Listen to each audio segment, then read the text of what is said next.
Hotel. Had about a 10-minute wait whilst the people in front of me faffed at the desk, and there's only 2 people serving, but it was all straightforward when I got there. So this is my suite. There's my great big massive bed, my flat screen TV. I'm on the 9th floor, so although we're very close to the L train, I'm out of the sound of it. So I've got my little closet there. Now here's the thing that's freaked me out. Look at the size of this bathroom. This bathroom is the size of my main living area in my flat in Guildford. I mean, it's huge. Look, I've got a 10-minute walk to the shower, and when I get there, it's about 6 blocks wide. You know, this is bigger than a lot of hotel rooms I've been in. It's weird. Anyway, I'm going to go out now. I've lost a lot of time today. I'm at least 2 hours behind schedule, so I've got to reschedule things today, and I'll miss some things out and do them on Monday. But onwards. So I'm in North Chicago now. The bus was really easy, but it did overshoot a couple of stops. I had to walk 5 minutes back, but that's not a massive problem. I've already passed by it. So where is it? Where is it? It must be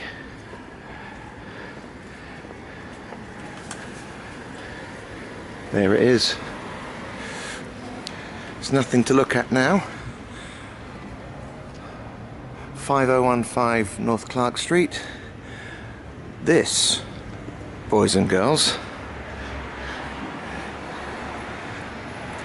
this is, or was, Mans County, which was one of Jeffrey Dahmer's bathhouse pickups. I have no idea if it's a new building built on the same site, but it's the same address, so it's the same site. Maybe one of you knows. There we are. So an hour journey to get here just to see that. What a waste of time. Still, I've got an hour's worth of sunlight left, and it's 26 degrees in Chicago today. It's lovely and sunny. It's great. Now waiting for a bus to go back further down North Clark Street, and I was right. It still serves as such, because as I walked past it on the way back, a gentleman walked past carrying nothing but a towel. So yeah, so I've now been standing here for 40 minutes, and 3 of them are meant to have come and none have. It's a complete waste of the first day, really, because everything's going to be dark by the time I arrive anywhere else. I'm not happy, bunny.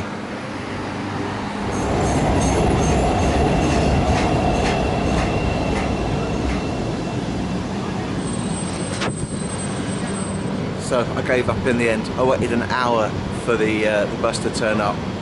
5 went uptown, none came downtown, although 4 of them were meant to have done, so I just gave up. And so I decided to get the Red Line train instead. So I'm now at Argyle, which is a temporary station, because the other one's being rebuilt down the line. So this is rare footage. Going down to Belmont to check out a couple more Dahmer sites. Then I'm going to get a pizza, and then I'm going to go back to the digs and have a really early night and get up very early tomorrow morning. There's been a really weird bird sound around here, and it's making me think, am I going mad? Because I've tried recording it and nothing comes out on the recording. It's like a siren or a Star Trek sound effect. It's like a, and it goes on for ages, and I think it's a bird call, because they're everywhere. It goes on for about a minute at a time, and they finish off by going. So that's exciting. It's doing it now, but you probably can't hear it. Back on North Clark Street now. Wasted hours today. after an hour of the bus not turning up. Then I got on the train, only going a few stops. We got stuck for 20 minutes at one of the stations because the police had to be called because there was a widow on the train. But now, oh, there we are. Now it's more noise. Here is a very interesting place. This is the L&L Tavern at 3207 North Clark Street. This is where Gacy used to hang around and cruise and pick up young men, and years later Jeffrey Dahmer also went there. Now here's the mad thing: if Dahmer had not been living in Ohio but living in Chicago in 1978, he could have gone in there, he could have met Gacy, and he could have ended up as being one of Gacy's victims, which would have saved a lot of lives in a very twisted, weird way. But nevertheless, there it is. So Gacy and Dahmer in one building. You don't get many of them to the pound.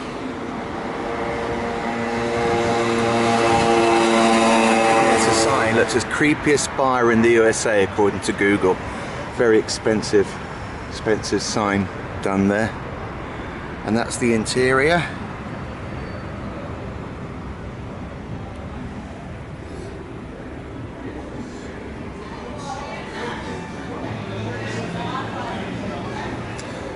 So now go around the corner to North Halsted Street and another Dahmer site.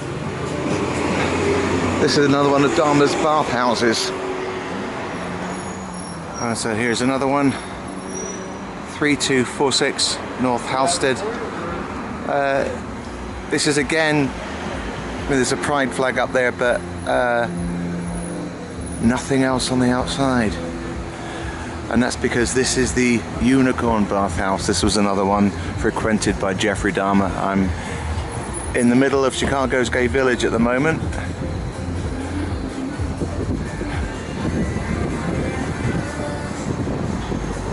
So this is, it's more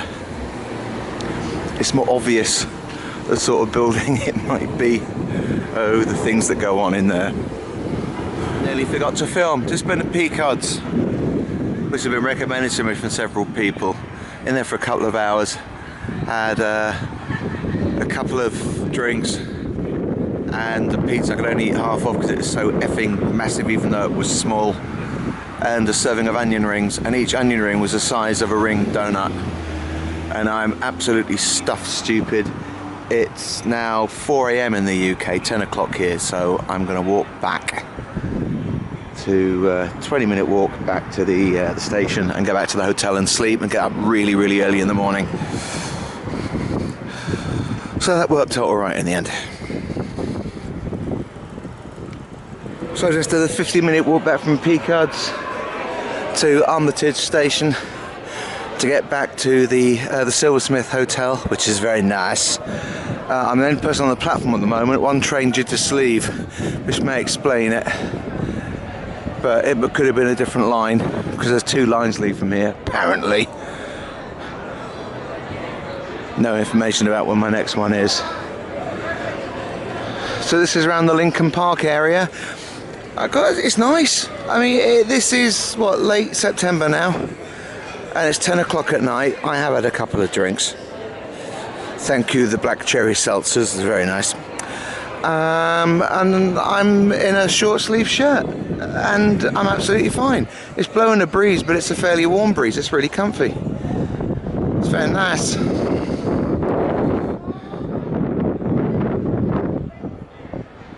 So my bed was so comfy last night. It's Sunday morning now, it's about 6 AM, which is really early for me to be awake. But today, thanks to Marsha telling me, it's always down to Marsha telling me, I wouldn't know otherwise, is one of the special days. And it's what's known as a phenomenon of ChicagoHenge. Because I'm presuming it lies exactly on an east-west, north-south grid plan, the sun comes up about 6:40, I think it's due to come up, and it aligns perfectly with the grid system. And it's a massive site, so I've got up really early so I can see that happening. But this is what Chicago downtown looks like at 6 in the morning. So it's almost sunrise. I got myself a good spot. There's literally, yeah, there's one person down there with a camera. There's a couple further down there. Someone up there with a camera. So not many people turned out, but a few people are remembered. Sun is due to come up in about 3 or 4 minutes time. And then I shall stand out here. 6:45 a.m, a bit late, but here it comes. You can visibly see the sun rising. I don't know how other cameras picking it out, but I mean you can actually, you can see, there we are. You can actually see it coming above the rail bridge, the L bridge.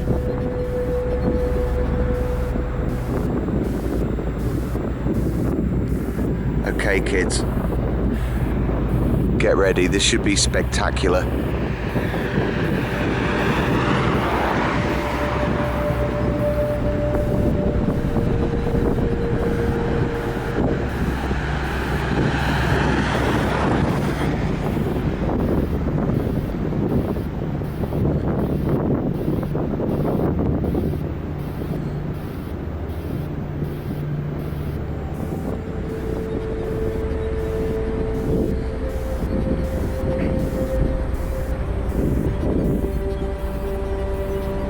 Not doing anything particular down there yet.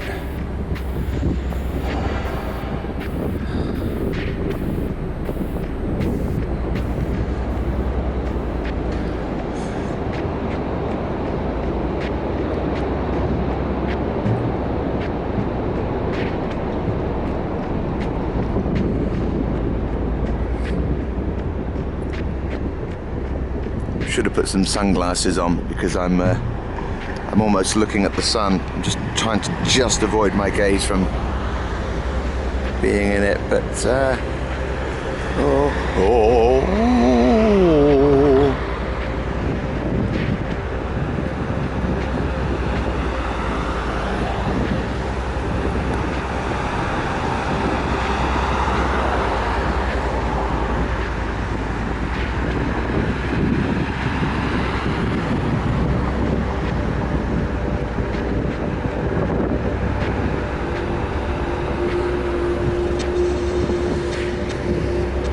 it's an odd thing. I've never actually seen the sun moving.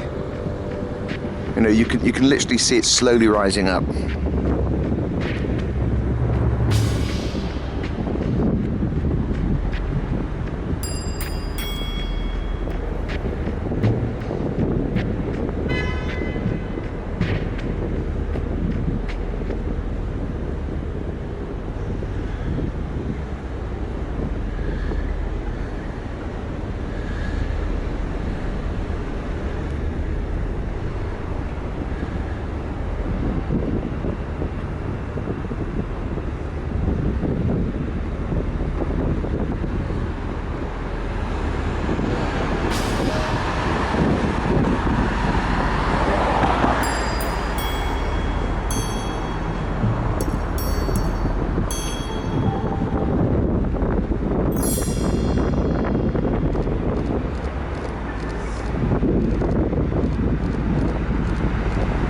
Just took a couple of photos. Now you can see it. See, it's now creeping along the street.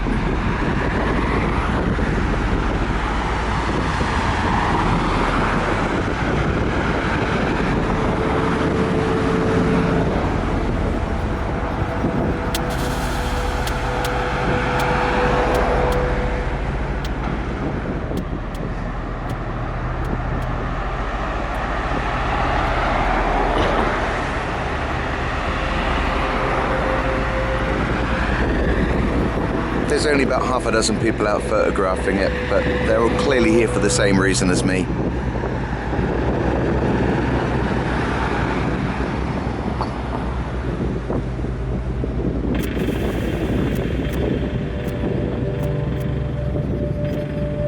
You can see now that the sun's hitting straight down the road.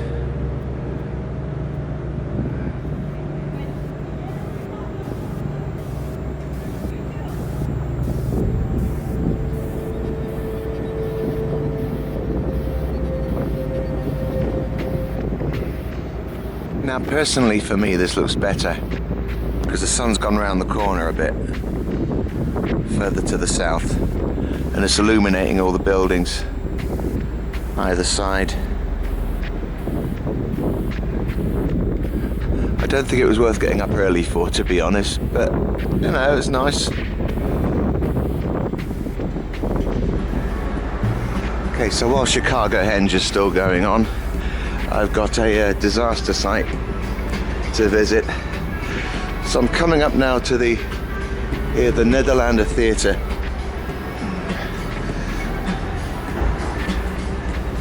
Here we are. This was originally the Iroquois Theatre, opened in November 1903. And one of the largest fatalities in any American structure at that time happened on this spot.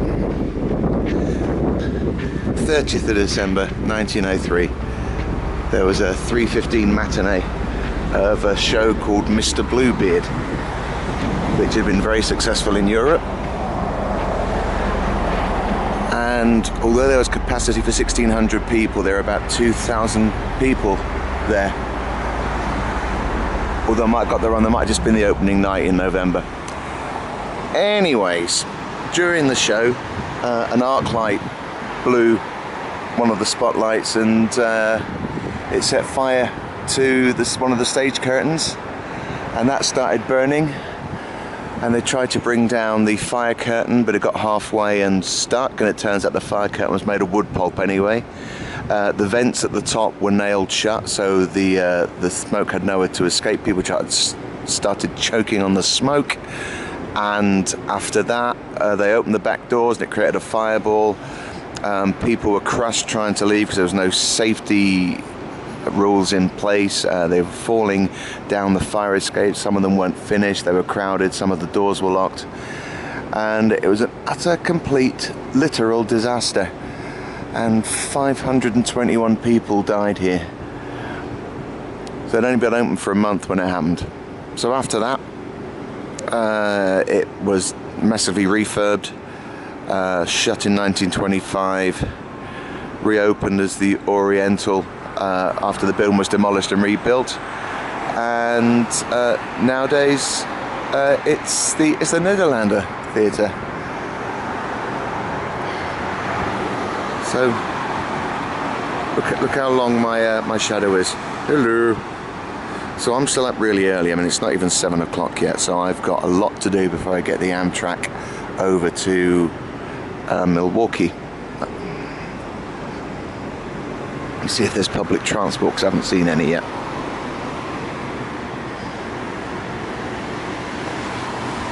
Oh look, that's me at the window. Hello.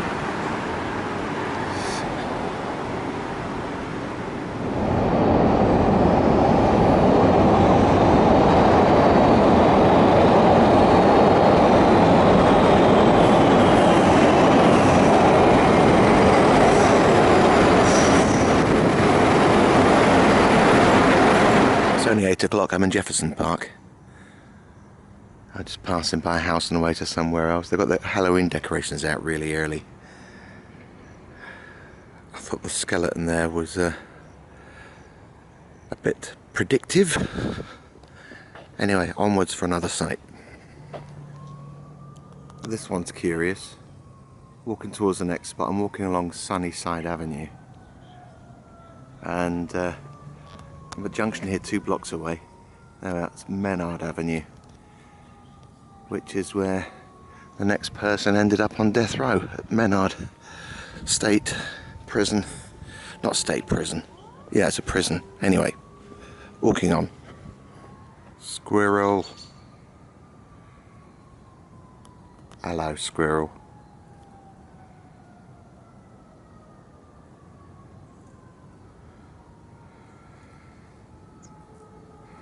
Stop it, you're making my footage rubbish. And I made it to North Marmora Avenue.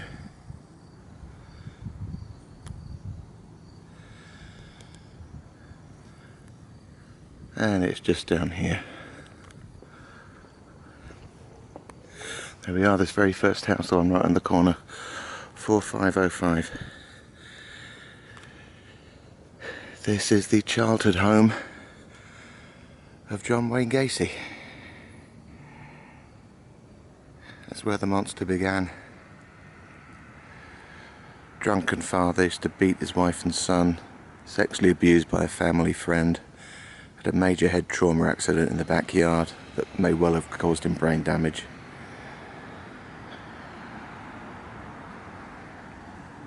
But I just completely forgot about visiting this place, so I remembered yesterday. Thought I should pop along, have a look for myself. Here's the side of the house, back onto Sunnyside Avenue. So which one of these was Gacy's bedroom? There's the backyard. I think I can see the backyard properly from the other side, so I'll film that round here. Yeah, here we are. It's not even hidden from view. Oh, well, maybe it's very slightly. So there we are, so that's the backyard. Through there. And I presume that's where he had the photograph taken. When he didn't graduate and his dad made him pose in the robes to embarrass him. That's also where he would have had the accident that may have caused the brain damage. Just point this over the top there. Little view of the back garden.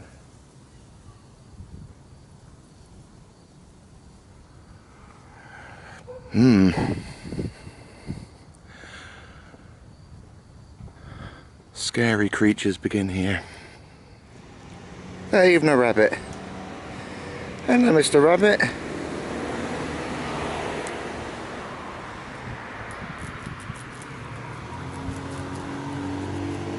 This really looks like a lovely area.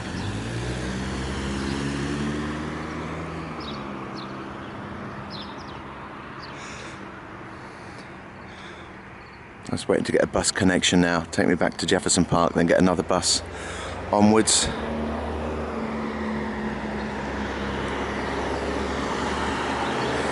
I wonder how much these houses cost. What sort of jobs these people do.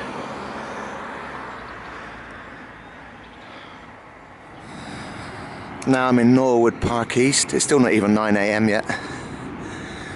And I'm going to see, surprise, surprise, a potential crime scene.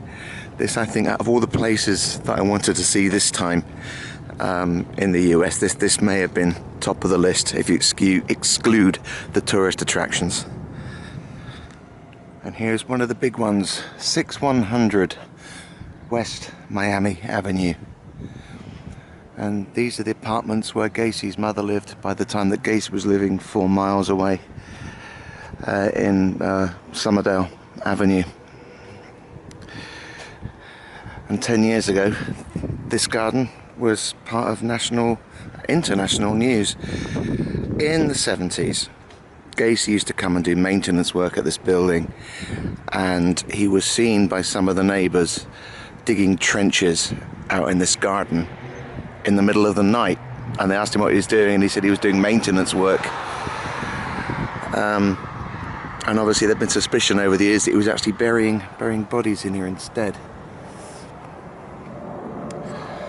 So in 2013, in the spring, the police came out that had all these notes from people about where in the garden they should dig, and all they did was dig in this corner right here. There's photos online of the tent being there, and the witnesses claimed they'd dug in the wrong place. They said they had deliberately left alone all the places where they claimed they'd seen Gacy digging trenches in here. So it's possible, I would say more likely than not, that there are some undiscovered victims of Gacy right now lying under this grass, which is really eerie when you think that we're talking nearly 50 years ago that this stuff was going on. But there we are, 6100. Here's the house. Well, it's 5 apartment blocks. But anyway, they gave up. The police said, and they said they hadn't found anything here. Well, surprise, surprise, because they were apparently not looking in the right place. There's a view over the top. This is a benefit to doing this thing early on a Sunday morning, because no one's around.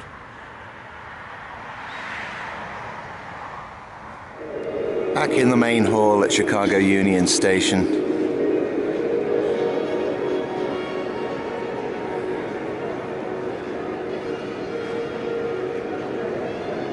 On the way now to take the Hiawatha to Milwaukee. So I'm on board the Hiawatha to Milwaukee. Good thing I didn't try and do anything else this morning. Each thing seems to be about 1 hour if you include the travel, even though I think it's going to be quick. So yeah, so there's people just getting on now. Here's Heffy. Hello Heffy. What's been your favourite part of the trip so far? Have we gone away somewhere?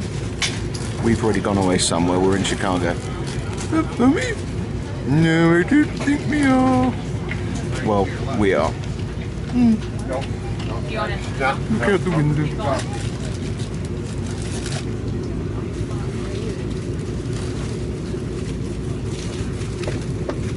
So I'm here at Milwaukee, getting off. That now means that I'm in Wisconsin, which is another state to add to my visits.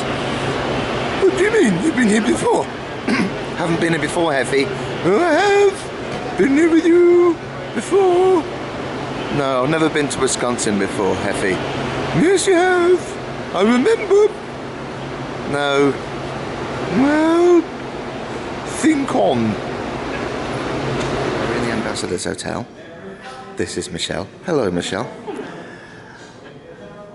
The lady on the desk there has been really, really helpful. Room 507, where Dahmer killed Steve Tomey, is not extant anymore in the sense that it's all been refurbed. Oh, look at this. Marvellous overlook hotel. Blood gushing out of the doorway. So, 5th floor. She's allowed us to go up and see the door, but it's not the same room anymore, and it's not like it's been refurbed. It's like the numbers aren't the same at all. So it would have been on that floor, but we have no idea if it's the same room. All the walls are knocked down and everything. But I think yeah, we both want to see it. So that's great. Oh, this is only 3rd. Oops. Oh, is it? Yes. Oh, it is. Yeah, we need 5th. Okay, sorry. Did you want to come in with this man? Sorry.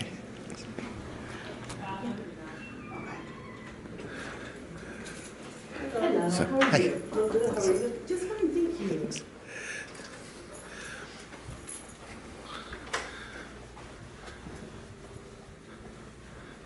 So as Michelle was telling me at the time, this was massively run down. It's not now. It's very nice now. Yes, ma'am.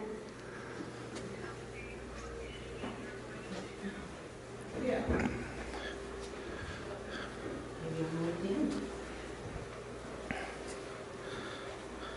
Oh, you missed it. do. Maybe. This video on YouTube said they didn't have a 507 anymore. You did say you couldn't rent it anymore.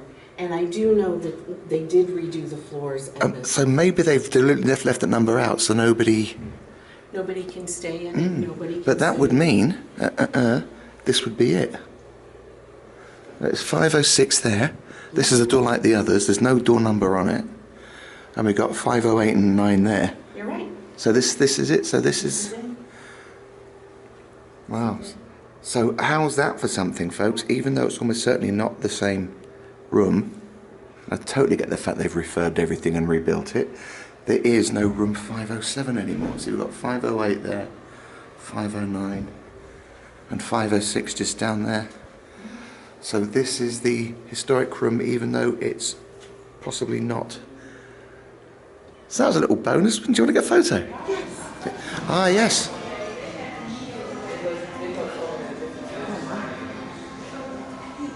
That's where it is.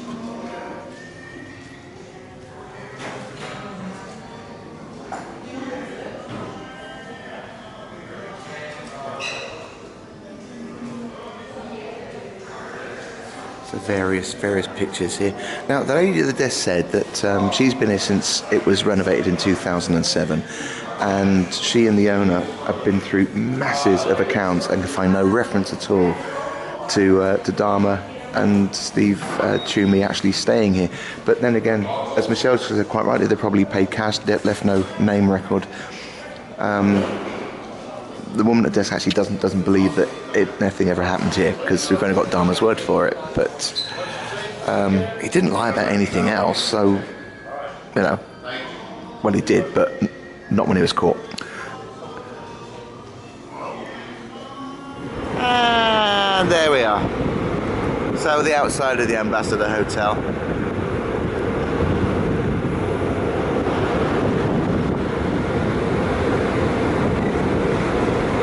Lovely Art Nouveau designs on the top there. Goes around the back as well. So I was just saying to Michelle, my feelings and memories of this building are being very different to history. But yes, ta-da, done. Next.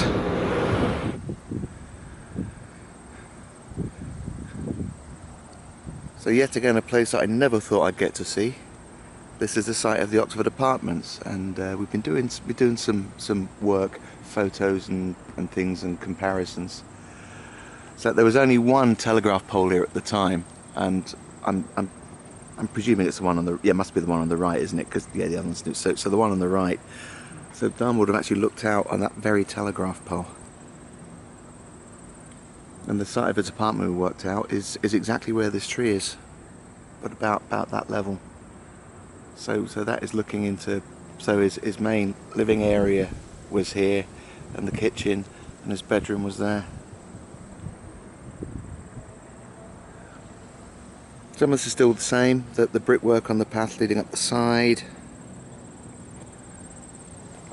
There was a big tree up there that's gone. That fluorescent marker at the end looks suspiciously like a large plastic barrel, so we won't talk about that too much.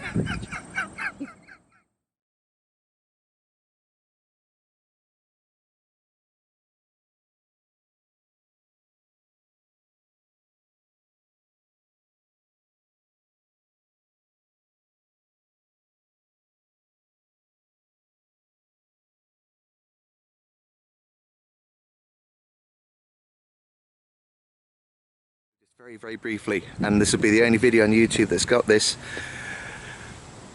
I'm now standing under Jeffrey Dahmer's apartment. That's it, it's right here. It's this spot. We're not trespassing. We're definitely not trespassing. No. No, and we're definitely going now anyway. Okay, so this is quite a poor neighbourhood. This is 808 North 24th Street. I don't want to hang around long because there's a guy actually looking from the window in there. But this is where Dahmer lived in 1998 before he moved to Oxford Apartments. An apartment building in here. Okay, so this is Dahmer's grandmother's house.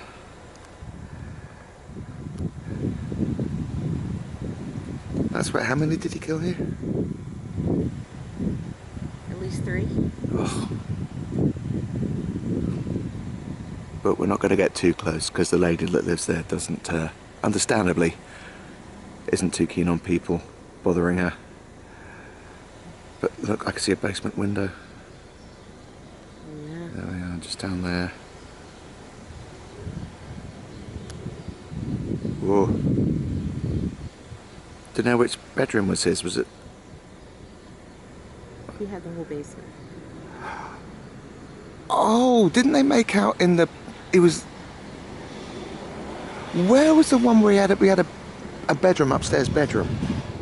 Where she found the mannequin, at least in the TV series. Because that wasn't the basement. That should have been Grandma, but like any police reports I read that he did everything in the basement. Okay. Right, so he didn't have a bedroom on the second floor then? If he did, it's... Right, not known. Okay. Wow. Freaky stuff. So this is West 704. It's Wisconsin Avenue. Wisconsin Avenue, yeah. So this is where Club Bath was, that was knocked down in '88, and this is the one where Dahmer got barred for drugging some of the other visitors, users of the place. But yeah, so it's gone. But it was here. It was. One of the few clubs that actually advertised that it was, truly a gay club, because at the time it was still a no-no to be gay. Actually, in this area, big neon 219 inside the club. Okay, so 209 was down there. This was C'est La Vie. So, basically, Michelle's telling me all this stuff, and I'm just saying it to the camera now as if I knew all this. And apparently a lot of the lads used to work there were also pressured into working up there as well. And this was the Phoenix, with the same frontage as it had at the time.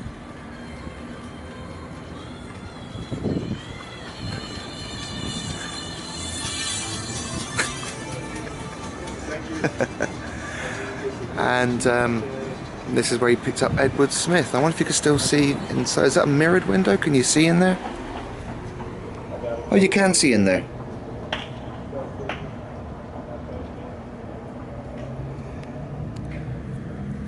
Oh, this is dirt's on the outside. You can have a look inside. There we are.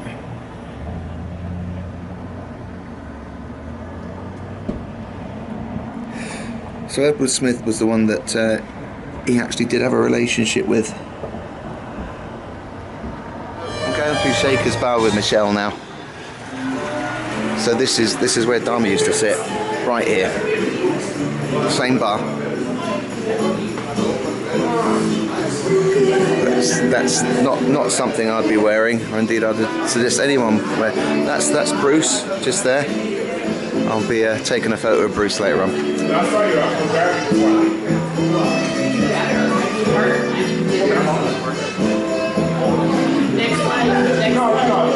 They got lots of ghost tour stuff here as well, because they're on their own.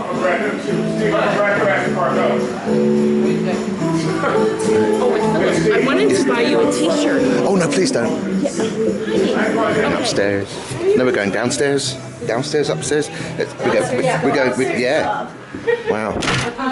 This is actually a 1898 menu for a brothel. Oh my word. Up the stairs, you can see how much it costs in American dollars. This looks like what we English call banter. And then you would get the gate here? Yes. There would be a person who would determine if you had at least $2 so that you could pay for the smallest amount of pleasure. There's a lot of giggling going on. I'm just thinking of the person who was sitting down here painting all this on, and how much fun their job was. That was my friend Kevin. He did have a good time.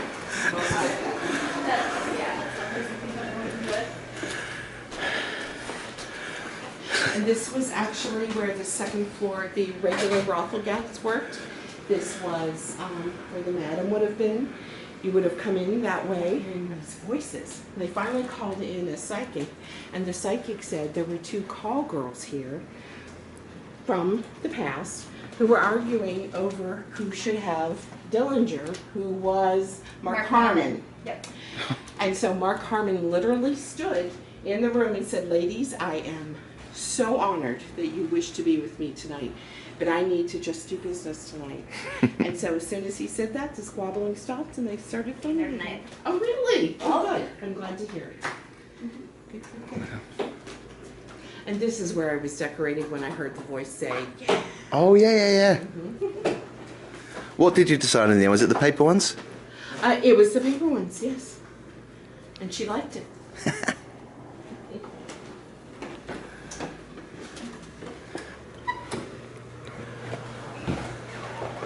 If you're wondering about the other spirit that might get through, Amanda thinks she's sensitive too.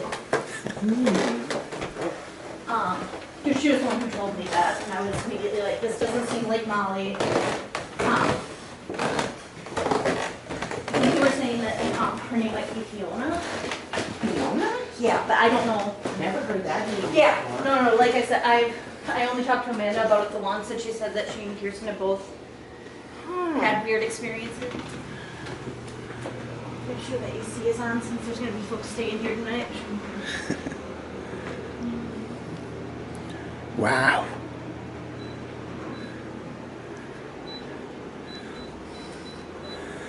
Folks book this specifically to have somewhere with the character to stay, rather than just somewhere to stay. Yeah. Yes. Over the years, a lot has happened here supernaturally. Sometimes it's more active than others. Elizabeth, when you're here in Halloween, there was so much activity. I'm It's crazy. And supposedly, Molly's bones were burned right in that. Oh yeah.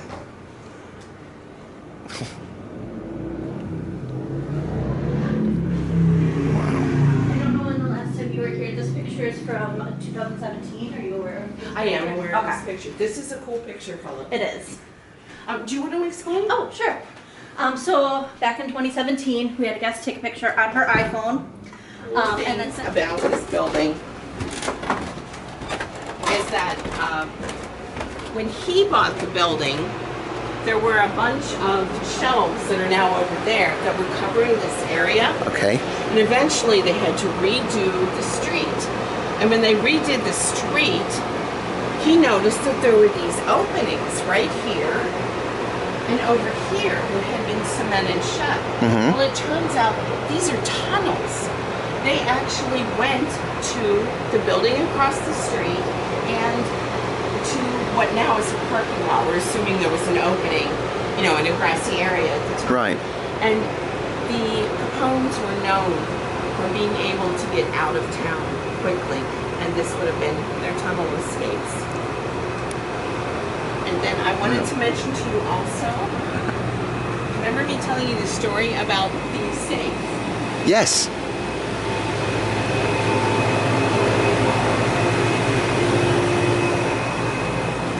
Oh. Look how nice and straight it is. Okay, this is that safe I was telling you Oh about. wow. And when I saw it that day, it was sitting, actually, It looks just like I thought it would. yeah. And it literally moved in 5 minutes or 10 minutes from here to in front of that cabinet where they had the glassware. Yeah. See how? I mean, I know I won't be able to move. I just want to get in that cage of. Actually, it's not as heavy as I thought. It's still really heavy. That's because you're doing the wheels. See, they now. Oh, that's on. Oh, But the dirt. Well, try to move it like that, like Yeah, yeah. against the wheels. yeah. And There's still no way it could have moved by itself, And at the time, it was sitting like this. I always liked it kind of like feng shui, where it was, at an angle, so it wouldn't move. But during Halloween, it moves all over the place. In fact, it has moved all the way down to the ice machine. And once there was a gal who came down from the bar for paper products. They've always been right here. There we are. Got to get the train back now. But this is purportedly the chair in which Dahmer used to sit by the entrance, and I'm going to sit in it as well.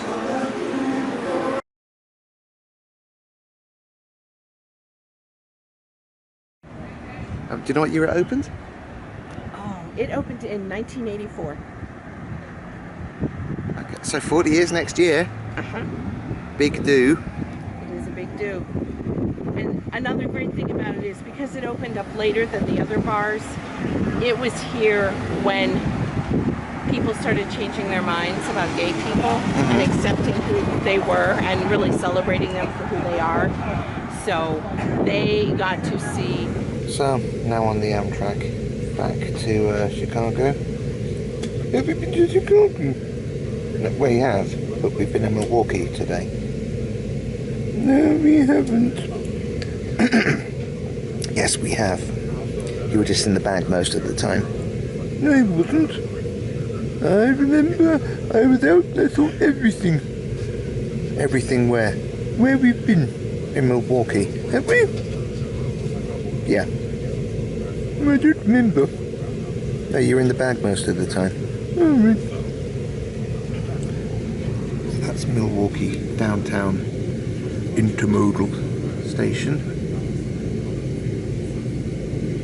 I had an amazing time with my friend Michelle and her husband Steve.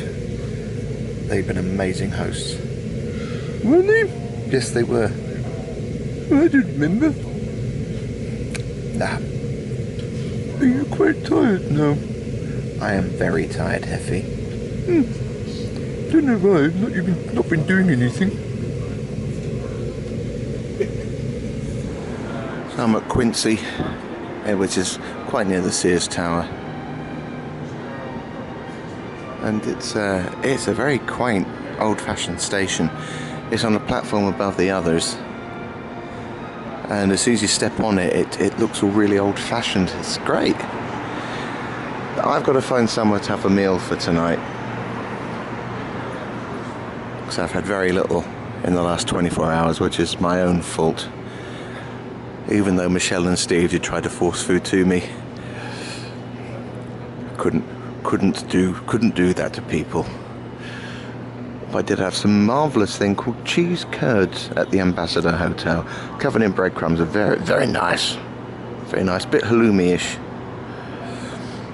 Anyway, this is direct to the hotel, and I'm going to try and find somewhere to eat around there.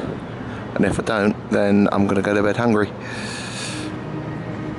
So I'm in a restaurant called Flat Top, which is just a couple of doors down from my hotel.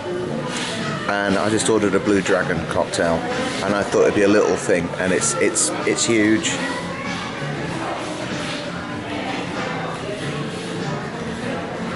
I've had one of these before. You haven't, Heffy? I have. When did you have one of these before? Oh, when we went on holiday. Or when did we go on holiday when I had one of these? You know, the time we went away on holiday. Where to? The place away. It's blue like me. Yeah.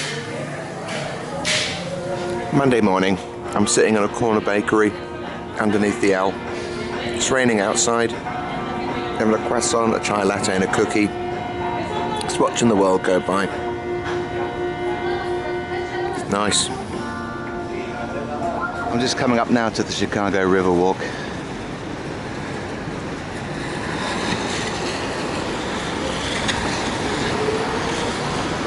Between these two bridges here. This is where the SS Eastland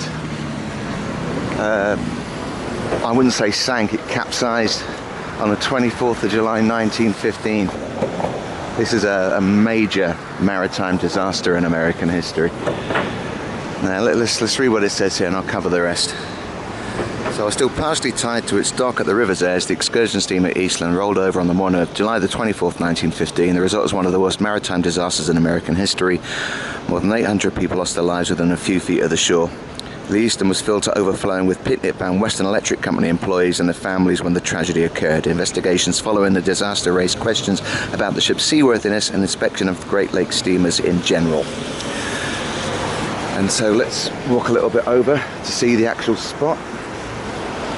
And having seen lots of documentaries and lots of contemporary film footage of the event, including some really unpleasant graphic images of the bodies being recovered, this is the exact spot where it happened. I'll go down to the Riverwalk in a moment and explain more.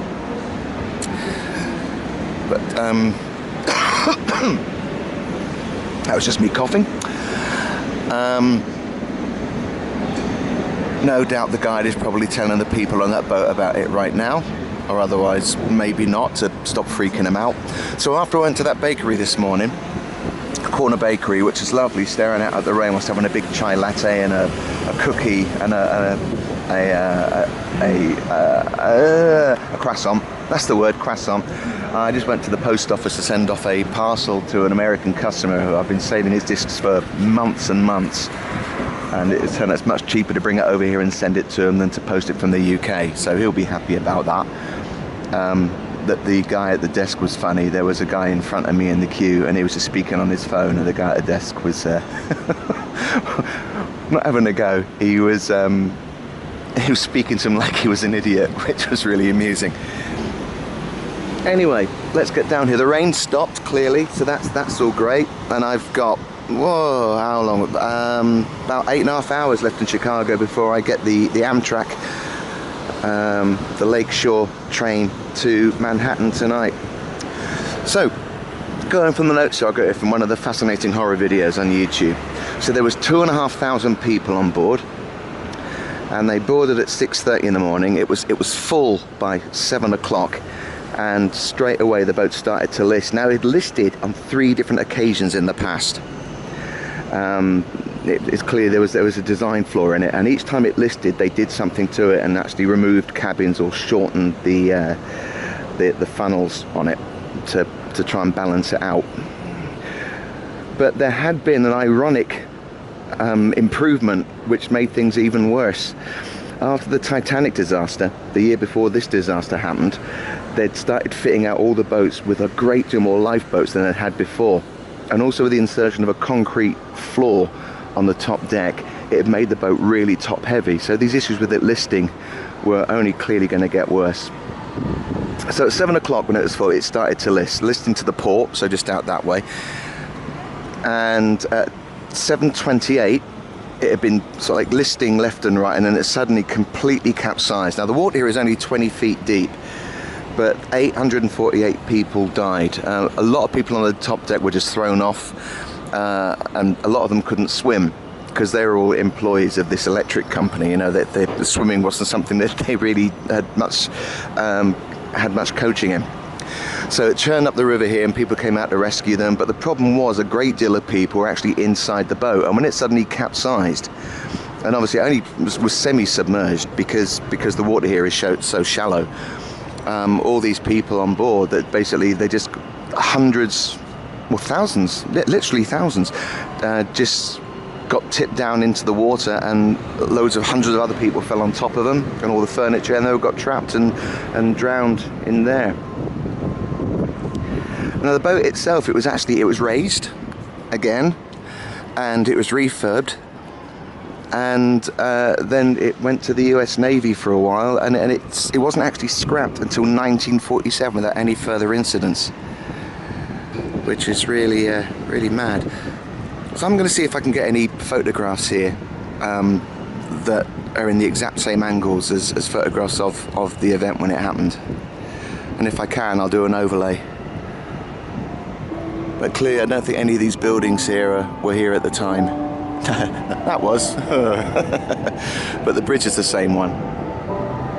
So there were masses of postcard views taken at the time, because of course both these bridges, Clark Street and LaSalle Street, they both completely overlook the site of the disaster.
Grant Otis been on the bus with the most ignorant bus driver in the world.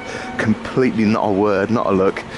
But that's alright. Quick journey, and I'm back doing something. So this is the first place in America that I've come back to.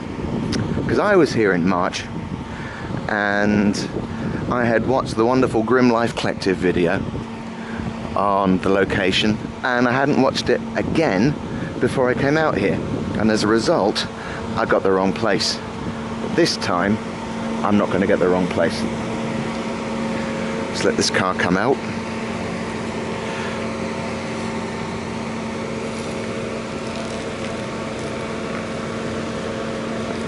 I don't know if he's coming out in any way. He's coming out. He's coming out. So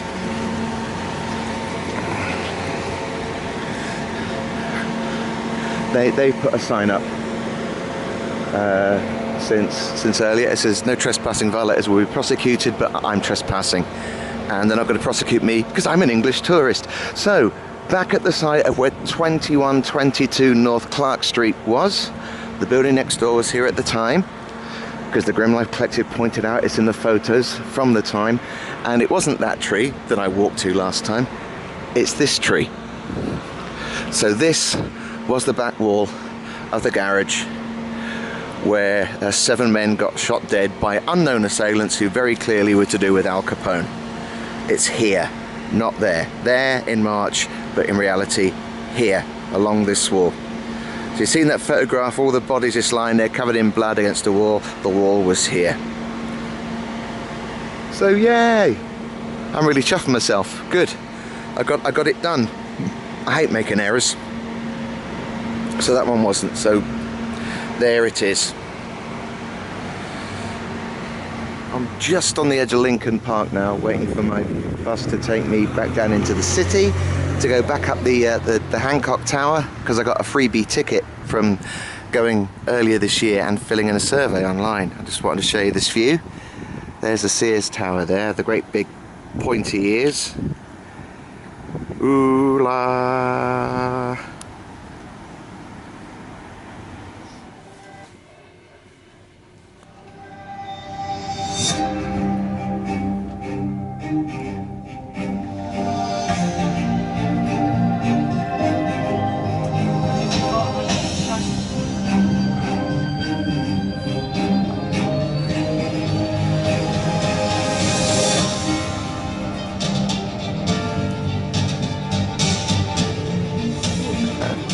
I said the Sears Tower for the double horn thing, didn't I?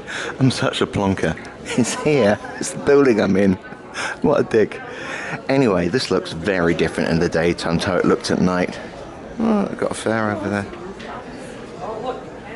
Oh, wow. Oh, my word, look. Look, that one over there.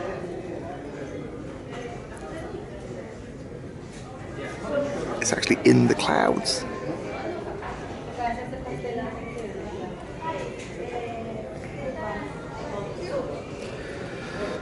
So that's the view down. Oh look, there's the water tower down there. Like those buildings.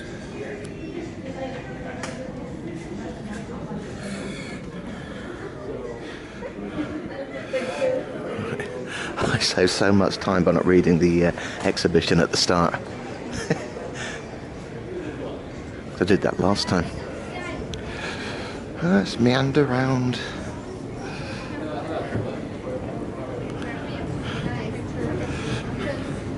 I think the bar's around here somewhere. I'm really hoping they've got Jepson's Malort here. Because I still haven't had any, and I've got to have some before I go.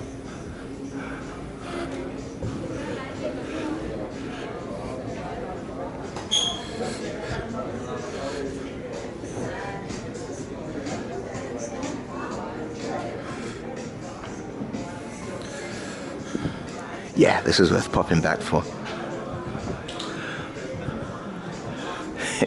It's vast. The Blade Runner part is not anymore because it's daytime.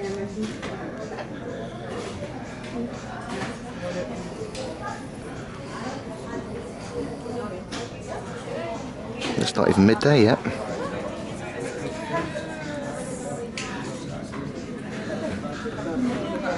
So I'm on the 94th floor.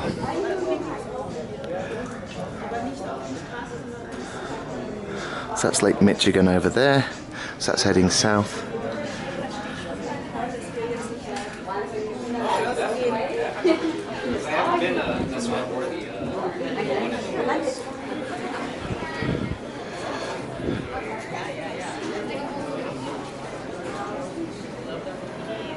Okay, and here's the bar.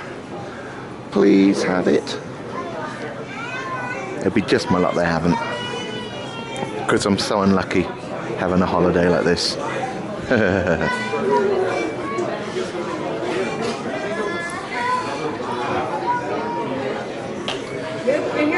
So that's looking north.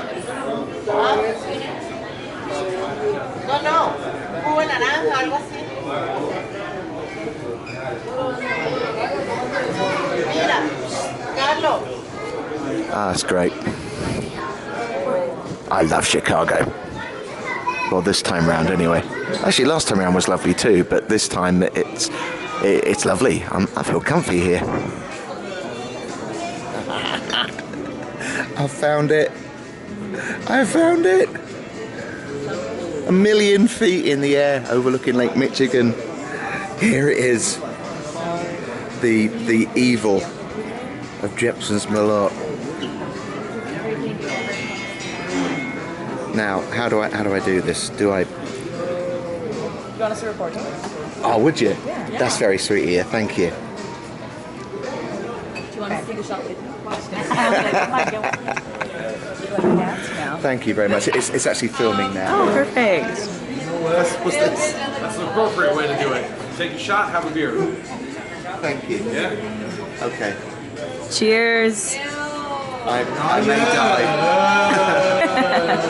It smells all right. Here we go. Here comes a taste of gasoline.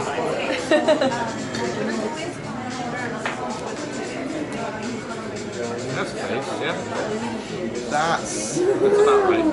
That's not as bad as I feel. It's not good. But yeah. Perfect. Makes the beer a Thank lot you. sweeter. It does. Hello. I'm currently 1,000 feet in the air. I'm not in a building. I'm just floating above Chicago. Hello. I'm currently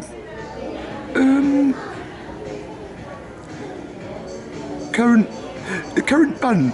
Yes. Thank you, please. That's what Lucky says. Though I don't know anyone called Lucky. If you're watching this on YouTube, this is my the little journal. It's not a journal. It's my checklist that I carry with me. So this is all the things from when I came in the spring. But here's my one for this trip. So this is my Chicago one. So you have to do each one. I put it where I want to go and where the place is, and I actually make up a list of when I'm going to go where and when. But that falls apart as soon as I get here. But as soon as I've done something, I cross something out there, and each one of those crosses is a little cross of victory. It's great to be able to say I've been to those places and check them all off. So I've still got some to do today. That's where the Chicago fire began, the site of the Green Hornet disaster. That means going back to 63rd Street, which is a little worrying, but it's daytime, it won't be too bad. Where Chess Records are based, and the site of all the Leopold and Loeb sites, which I forgot to do last time. And there's all the stuff from Milwaukee yesterday, and then we've got New York, but we won't deal with that yet. I've got a train journey to do yet.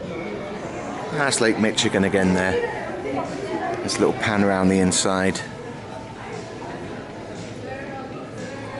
Much quieter in the daytime. And very chuffed that I got a free ticket to come back again.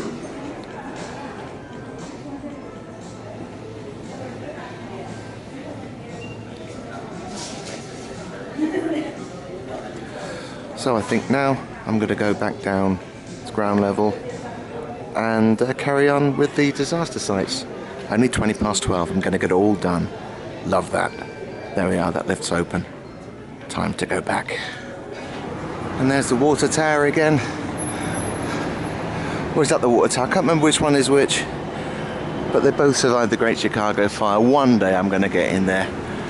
It's used for art exhibitions, but it's only open when those exhibitions are going on, which is not often. But it's a great building. I'd love to go up inside that tower for no other reason than to say I've done it.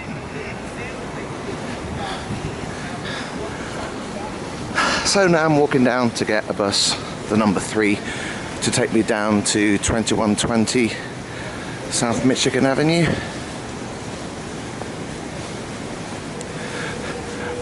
Oh, this is the pumping building, not the water tower. The water tower's there. I knew that. Don't question me about it. It's great, isn't it? Lovely building. Pleasant bus journey down. I'm now at 2120 South Michigan Avenue. And here I am at Chess Records. I mean, they're shut at the moment. They only open a few times a week for tours. But this is where so many of those amazing blues and R&B records came from. And it's great to be here. And they've got Willie Dixon's Blues Garden next to it. Now, I'm not a fan of the blues as such, but you get some of the stuff like Howlin' Wolf, and obviously the Checker subsidiary, so Bo Diddley and that kind of thing. Very good. So yeah, this Willie Dixon's Blues Heaven Foundation, little sign there. So this is shut as well at the moment. Say down there, Muddy Waters. Don't know who Coca Taylor was. Etta James. Oh yeah, Chicago landmark. Chess Records office and studio. Internationally known as the site of some of the most influential blues and rock and roll recordings, including Johnny B. Good, Rescue Me and Red Rooster. Between 57 and 67, brothers Leonard and Phil Chess made this modest facility the creative home of such artists as Muddy Waters, Willie Dixon, Howlin' Wolf, such Smokestack Lightning, which is one of my favourites, Sonny Boy Williamson and Chuck Berry, before he started filming people in the toilet. Its history inspired the Rolling Stones and the Yardbirds to record here in the mid-60s, and indeed there is a Rolling Stones instrumental called 2120 South Michigan Avenue, which I just knew. The building was redesigned for chess by John S. Townsend Jr. and Jack S. Wiener, and it's designated May the 16th, 1990 as being a Chicago landmark. So let's look through the window. Not a great deal to see in there. They've got a kind of Monopoly board thing going on in there. Look at that. It's got a record label. It's a pretty thing, Bo Diddley. So it's just there. See how big my finger is? It's huge. It's something to do with the air pressure in Chicago, but my finger's now about 10 feet long. So yeah, that's great. Made it here. Hooray! Today's going very, very well. Onwards. The site of the 27th Street rail crash on the 30th of October 1972 is eluding me, because the road down to the station, which apparently is seldom used these days, is that one, East 26th Street, and it's completely shut, and beyond it there is nothing. It's just a wasteland. So the station itself is sort of around there somewhere, and it was the site of Illinois' worst train disaster. I haven't got the details up. It was something like 45 people killed and 330 were injured. Not what the story is, but if I can't show the spot, there's really no point telling the story. Let's see if I can get there later on. I probably won't. But I just don't know how you're meant to get there. That's my bus just pulling away. Now I thought I was in a nice area now, because once upon a time it was a really, really rich area. And well, it's not crap, but it's not great. So I'm now here to have a look at all the sites to do with Leopold and Loeb. And I need to get this the right way up. Let's see. So I'm at Ellis and 47th now. So the drugstore, hang on. I can't work out what side it's on. It's over here.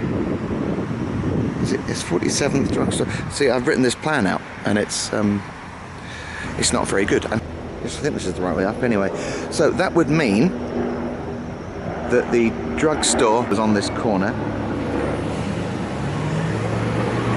and his school building, I wonder if this is still the same building. I've not done a massive amount of research, and some of the rebuilds around here look very similar to how the original ones did, but he went to the Harvard School. And that was just past where this trash cart is. See, I said trash because I'm an American now.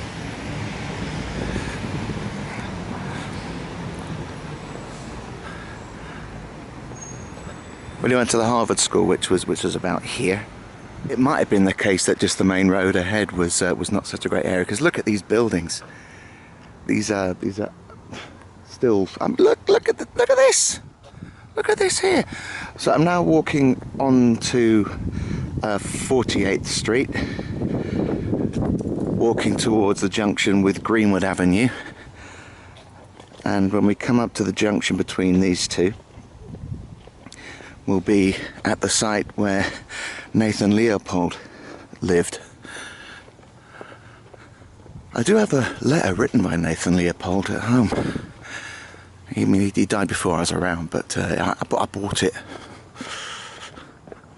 The building isn't there anymore. A lot of these buildings have gone. Bearing in mind that this murder was 99 years ago at the time of filming. So according to the plans that I have, this was the location of the home of the Leopold family.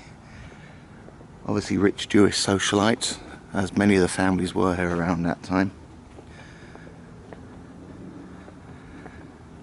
For those who aren't aware, I mean, I suppose most people watching this probably are aware, these were known as the thrill killers. These were the two highly educated young men who went, oh, it's a Maybug.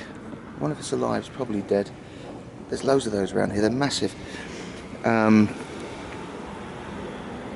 Is that a Maybug? I don't even know. We don't have things that size in the UK. It's a super-sized fly. So yeah, that was around here, and so they'd been planning this for 7 months. They're big fans of Nietzsche and the whole idea that they could possibly get away with a perfect murder, and so they decided they would actually abduct and kill someone and dump the body to see if they could get away with it. It's ridiculous. Both were initially going to be sentenced to death, but Clarence Darrow was their defense lawyer, and he managed to get them both life sentences. Leopold was released in the 50s, I think it was, and he died in 1970. And Loeb was actually murdered in prison a few years after he was convicted. So that's about it around this side, around the Greenwood area. So if I walk back down the block where I've just come, and then go back on to Ellis Avenue, there's a load more sites. Now, all this is actually done from one of the books that was published about the murders. So, I may have things wrong, but I don't think I have. Okay, time-wise, this is out of sequence. So it's the May the 19th, 1924 was the date in which it happened. So after they'd spotted Bobby Franks, and I'll show you the spot of where that was in a moment, they came down here in a car, they turned around here on 48th Street and started going back up to intercept him. So it's about here that Bobby Franks was walking home, and he wasn't far from home either, it's literally a couple of blocks. And Leopold and Loeb had been driving down the car down here. Bobby Franks was about here. They drove down, turned round just where that car's coming out in the distance, and drove back up here again. And by the time they got back up to him, he was slightly further up on the other side of the road. I'll keep filming, just show you some of the buildings around here.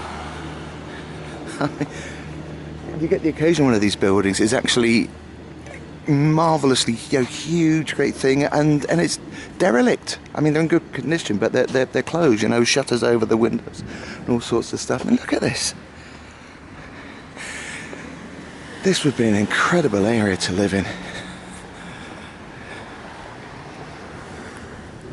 You have to wonder if these are all split into masses of apartments now, if anyone actually still lives in one building. I find that hard to believe. Nobody needs that amount of space these days. Or no one did it then. So we're now crossing, still going south down Ellis Avenue. Now at the junction with 49th Street,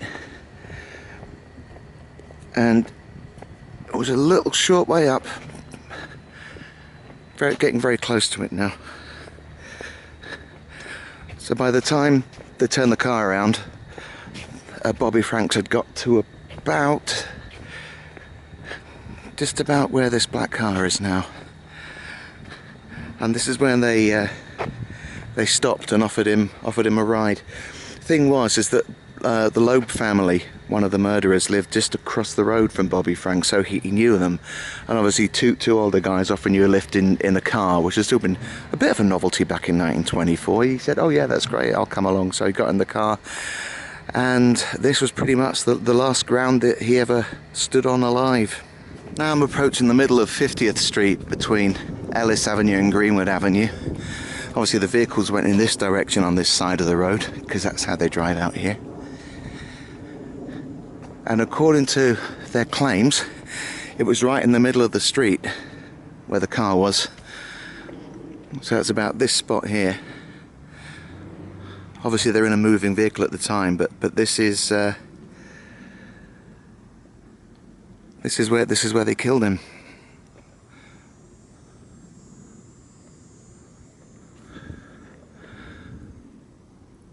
Bit eerie, because it's very quiet around here, posh area. See all these, you know, the trees and the buildings being very posh, or at least it was. I don't know if it is now, of course. And it's minutes walk. It's just around the block at the end there, where both the Loebs and the Franks lived. The Franks' house is still there. The Loebs is gone. There's only a little bit remains of the driveway, but I'll show that to you in a minute. So R.I.P. young Bobby Franks. This is where he was murdered. And this is the spot where the Loeb household was. These pillars on the outside, they're the original ones. This is all that remains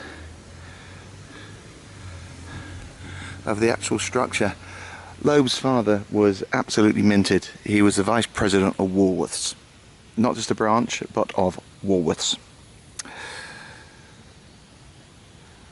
Obviously the house here is new. But this is just around the corner. See the junction with the street where they killed Bobby Franks, halfway down the street there, it's just there. 50th Street there. So continuing up Ellis Avenue, now here's one of the creepiest things of all, just how close Bobby Franks was to getting home. Because I can see it just at the end of the street. This is the only building connected to the case that's still standing. It's covered up by the trees at the moment, but the other side of the street there, right on the corner of 51st Street and Ellis Avenue, is the Franks' house. If he just made it just 2 blocks further, he would have been home and safe. I've seen videos on YouTube, but at the time they were shot, this building was undergoing renovation. There was scaffolding up and hoardings and tarp sheets over it, and it's done now. Beautiful building. So again, a family that would have been extremely rich. It's not really helped by the fact the sun's shining behind, you can't really see it. They are 5052. It's right on the junction of the two, and this was the Franks' house. It was of course a long time before his body was found, although they noticed he wasn't home, obviously, you know, almost immediately. And his body was actually found in another state. I think it was in Ohio. I might be wrong, but it was a long way. It was a long way away, a different state, at least a couple of hours drive away. You know, they dumped his body in a culvert. So look at that building now. Incredible. Although it would have been a house with many ghosts afterwards. Sad story. What a waste. Busy old intersection now, but the site in front of me is the site of the worst transit disaster to ever take place in Chicago. And it's the site of the Green Hornet disaster, which happened, let me get my notes out, there we are, the 25th of May 1950, 6:30 p.m. when a tram, they're called Green Hornets because they were green and white painted, a tram collided with a Trankatuk that was... Trankatuk? Yeah, a Trankatuk. Yes, a Trankatuk. They're peculiar to America. It collided with one of them that was full of gasoline. The streetcar... Whoa, let's start again. The streetcar was actually heading south. Along South State Street, so that's here. It was just about to turn a corner. Now, there'd been some flooding at this junction on that day, and there was a man employed to actually flag down the trams because the trams had the electrics really low, and if they went through flooding, they could actually, short circuit break down. So he was having to flag them down so they'd actually turn around at the junction here and then go back. But this particular one, the driver had 10 past infractions for having accidents in his tram, and he died in the resulting thing afterwards. The driver didn't slow down at all. He went straight ahead of the guy trying to flag him down, and the guy trying to flag him down was meant to have actually had control of a switch here that was meant to block the line, but he'd actually jammed it open, which was a practice that was unofficial, but they used to put up with it. So jammed open, the tram went straight past him, ignored him, and then it sped into the loop way faster than it should have done. And it collided with this truck that was full of fuel. Massive fireball erupted. The fire destroyed the buildings around the outsides of this junction, and they had to be demolished. And there was all these issues with the streetcar as well. There were railings on the inside so people couldn't smash the windows. The doors only opened from the outside, they couldn't push them open from the inside. And the fireball went straight through from the front of the car. People were crushed to death, and so many of them were burnt. When the emergency services got here, there was no one left to save, and they were unrecognisable. 34 people got killed, including the driver, and 50 were injured.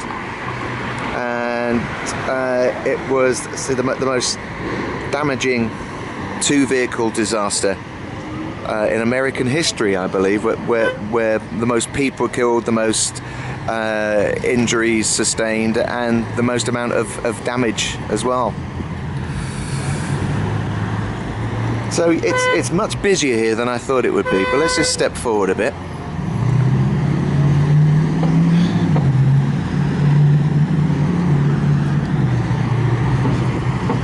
According to the Fascinating Horror YouTube channel, which I get a lot of my disaster information from, most people have forgotten about this. But I mean, I guess this steel bridge here, iron bridge. It's an iron bridge. I don't know what it is. It's a bridge, but that would have actually been here when it happened. So yeah. Again, this is 63rd Street, so it's not a great area. So I won't stay around here too long, but it was here. And that's almost finished off everything I needed to do in Chicago this time. Right, just before I move off, I worked out the routes because I read it online. So the bus was coming up here. It was that viaduct that was flooded and couldn't go through. And the tanker was actually coming up this way, going north up State Street, and the loop took the streetcar straight down there, so it collided with the tanker there. So it's straight around the loop, hit it just there. There it is, there. So now I know that. Maybe I can see if I can take any photos that match the scene.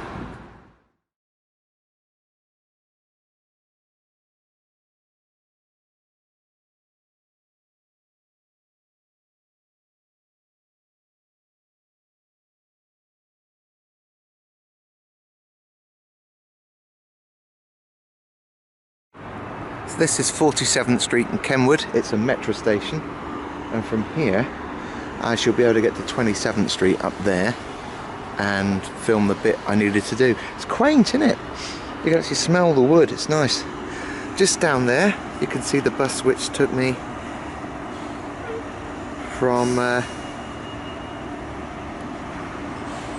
47th and State through to here.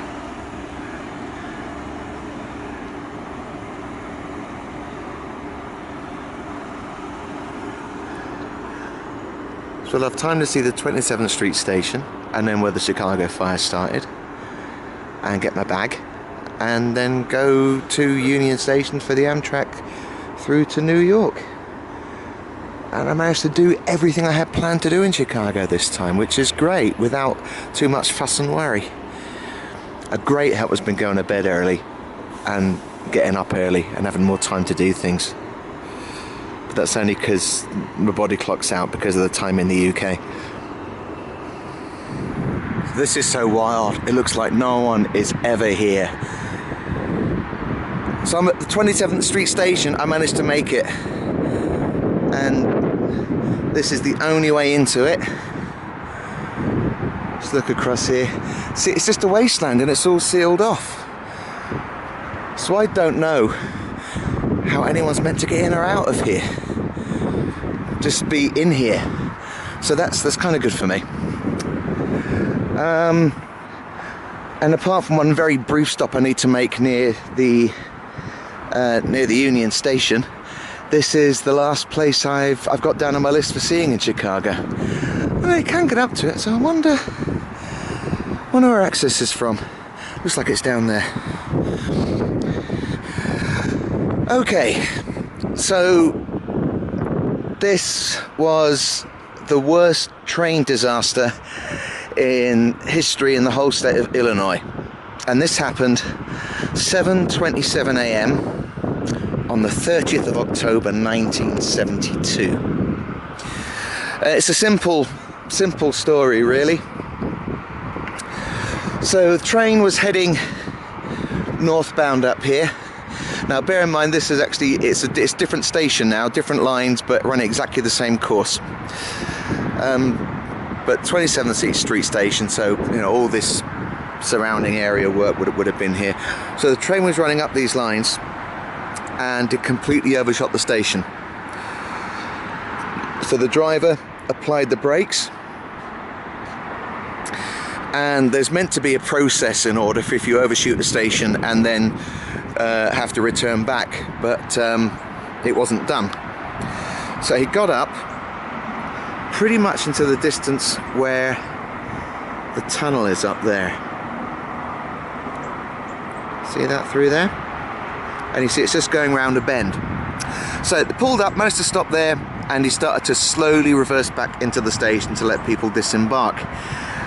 But because he hadn't followed the procedures, a train directly behind didn't know that he was doing so, and also didn't see him because he was just out of sight around the bend. And so just up there, that's where the train's coming through now, but obviously on the tracks on this side here.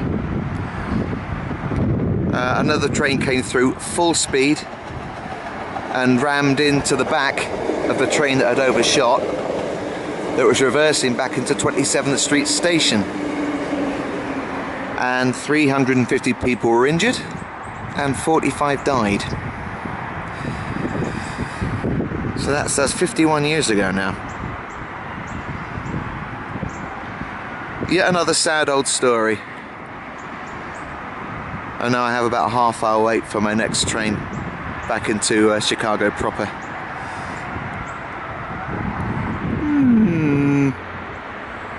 Mr. Heffalump. Yes? What have you enjoyed most today? Well, we haven't really done anything today, have we? Just been sitting around, doing nothing, sitting on this wall, doing nothing really. So we haven't gone anywhere in Chicago today? We're not in Chicago, silly Billy. We're, where are we? We're in Chicago. We're not in Chicago. I would know if we were in Chicago. And we're not there, we're somewhere else. Oh look, it's a train! Where? Oh, I thought I saw one. It's not there now. It went away again. Right, was it on the tracks? Was it on the tracks, the train? No, it was flying. Well, that's a plane. I think I would know if it was called a plane. It's not. The train, it was up there, That's a plane. It's not a plane, it's a train. Okay, Heffy. Yes. Okay. Stop.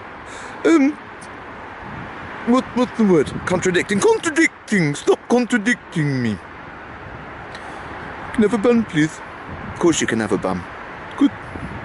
Just gonna go on out here, looking at the boats.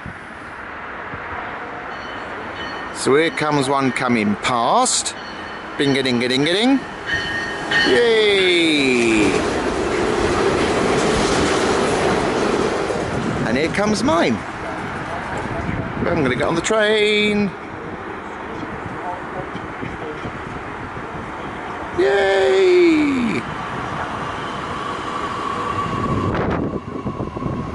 And now back into Chicago.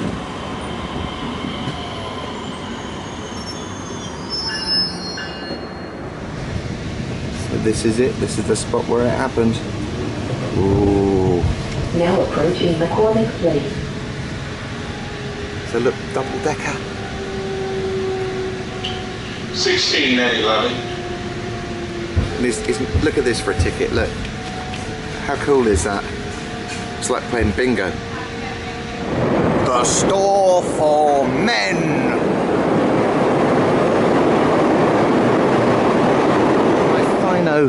Fino.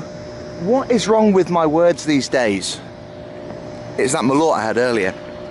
My final Chicago spot before I go to Union Station and continue the journey eastwards. Again, thanks so much to Marsha for the suggestion here. This monument marks the spot where the Great Chicago Fire of 1871 began. In the O'Leary barn, apparently, on DeCoven Street. Not set off by Mrs. O'Leary's cow, which is a myth. I think a lot of people know that now.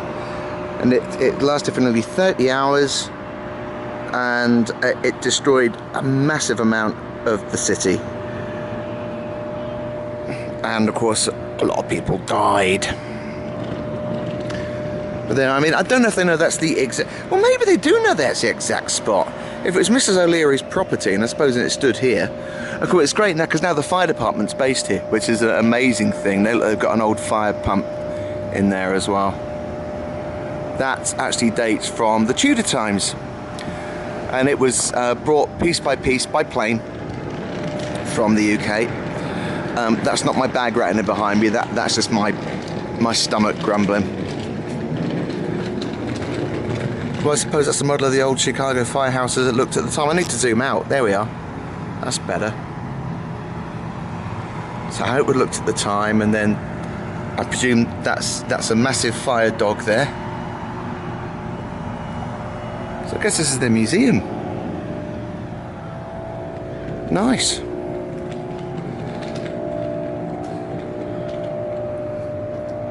Shows how unawake I am, because I thought this memorial in some way had something to do with 9/11, and then I remembered, oh no, I'm in Chicago, aren't I? You know, it's about 1,000 miles away, idiot. So the sun is setting, and I now go and sit inside Union Station for a while and eat lots of free food, because I can do that. Yes.